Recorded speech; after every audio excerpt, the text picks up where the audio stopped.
오늘 하나님께서 주시는 말씀은 사무엘상 6장입니다. 봉독은 3절에서 12절까지 하겠습니다. 하나님의 말씀을 함께 보겠습니다.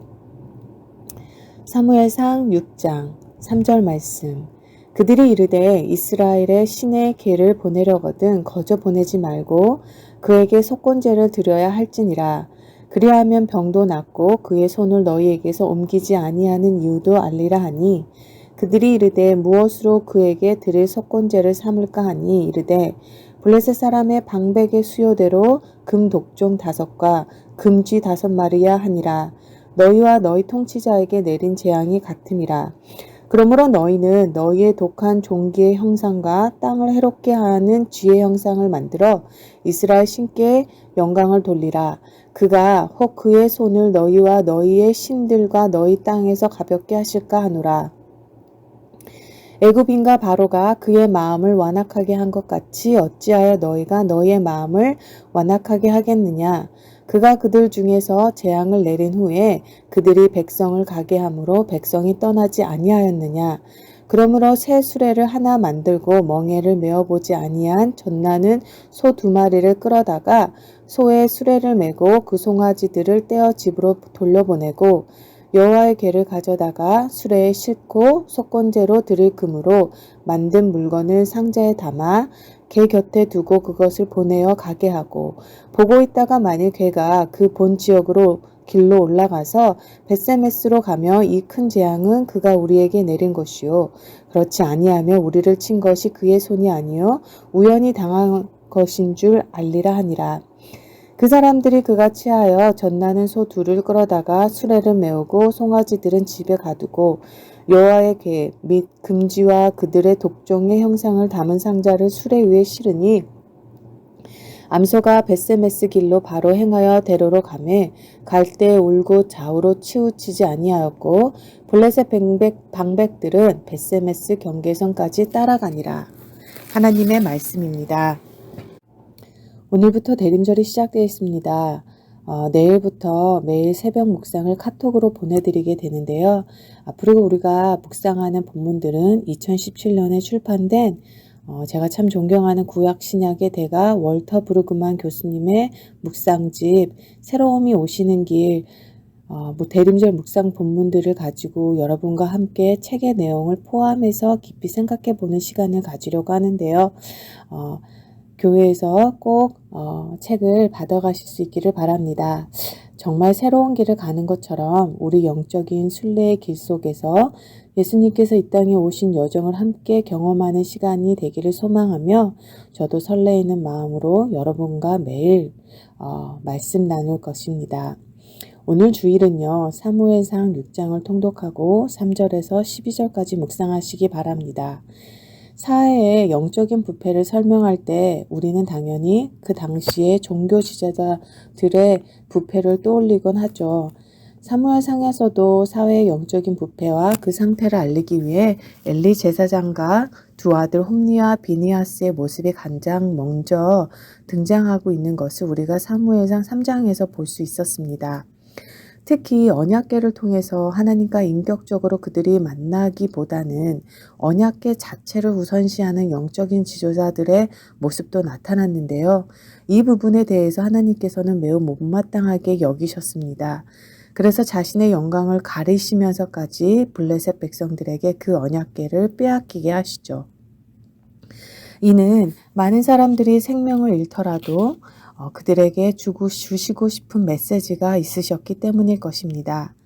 한편 블레셋 백성들은 전쟁에서 이긴 후에 언약궤를 빼앗고서는 기뻐서 어쩔 줄을 모릅니다. 이스라엘 백성들의 여호와 하나님을 향해서도 그들이 승리한 줄 알았던 거죠. 자신들이 믿는 다곤신이 승리를 준 것이라 생각했던 겁니다. 블레셋 사람들은 할 수 있으면 계속해서 하나님의 언약궤를 붙들고 있으려고 했겠죠.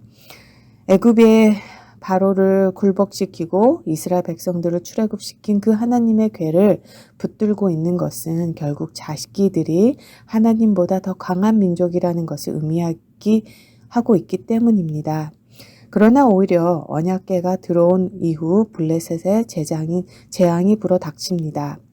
그들이 믿는다고 하는 다곤 신이 언약궤 앞에서 매일 쓰러져서 팔이 부러지고 목이 부러지는 거죠. 게다가 수개월 여호와의 궤를 가지고 있으면서 무서운 질병의 재앙을 당한 후에 그들은 교만해서 자신들이 하나님을 진노케 했다는 그런 생각을 가지게 된 것입니다.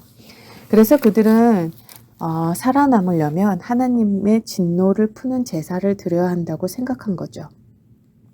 3절에 나온 속건제는 이런 문맥에서 나온 제사인데요. 원래 속건제란 하나님의 성물이나 이웃의 물것을 빼앗았을 때 자신들의 잘못을 깨닫고 드리는 화해의 제사인데요. 지금 하나님의 궤를 빼앗았기 때문에 자신들이 질병에 걸렸다고 보고 금으로 제물을 바치며 하나님의 진노를 풀려고 했던 것입니다. 그런데 4절을 보니까 속건제의 제물이 독종의 형상과 쥐의 형상으로 되어 있습니다. 자세한 이유는 모르겠지만 아마도 그들은 질병 때문에 피부가 볼록하게 솟아오른 그 모양을 따온 것 같아요. 또한 이 병을 쥐가 옮긴 거라고 생각해서 그들이 금으로 그 모양을 만들었을 거예요. 그러면서 그들이 깨달은 게 뭔가요? 질병, 재앙 하면 우리가 떠올리는 게 애굽에 내려진 10가지 재앙이죠. 즉 이전에 애굽에서 이스라엘 백성들 때문에 일어났던 일들을 떠올리면서 마음을 강팍하게 하면 안 된다라고 하는 거였죠. 예전에 애굽 사람들과 바로 왕의 마음이 단단해지니까 온갖 종류의 재앙을 10번이나 당했던 것을 그들이 떠올랐던 거죠. 그래서 자신들도 그렇게 하면 더 큰 재앙이 몰려올 수도 있다는 것을 알게 된 것입니다. 그래서 어쩔 수 없이 언약궤를 이스라엘 백성들에게 돌려주게 돼요. 그런데요, 그들이 여호와의 궤를 보내면서 그냥 보내지 않습니다. 하나님의 살아계심을 시험해 보고 있어요. 이스라엘의 하나님이 참신이고 전능자의 신이신지 알기 위해 그들이 한 짓이 무엇인가요? 바로 새끼를 낳은 두 암소에게 언약궤를 실은 수레를 끌게 하는 것입니다. 왜 새끼를 낳은 두 암소일까요? 새끼를 낳은 두 암소는 절대 새끼를 떠나려고 하지 않겠죠. 가뜩이나 멍에를 메어보지 않은 암소로 수레를 끌게 할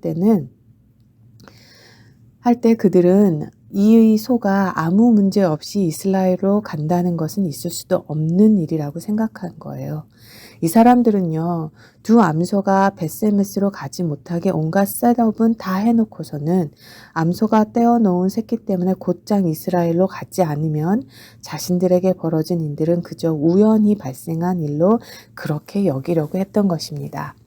그런데 12절을 보니까요, 암소가 울고 좌우로 치우치지 않고 벳세메스로 올라가고 있었어요.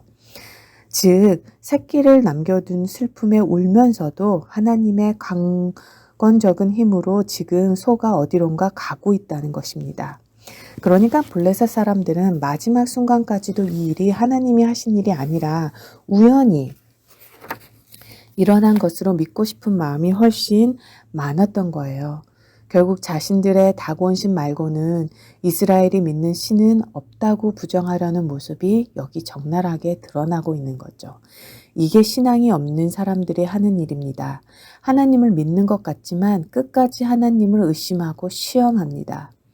제가 어렸을 때 어른들이 재수 온 붙었다라고 하는 말을 많이 들어봤습니다.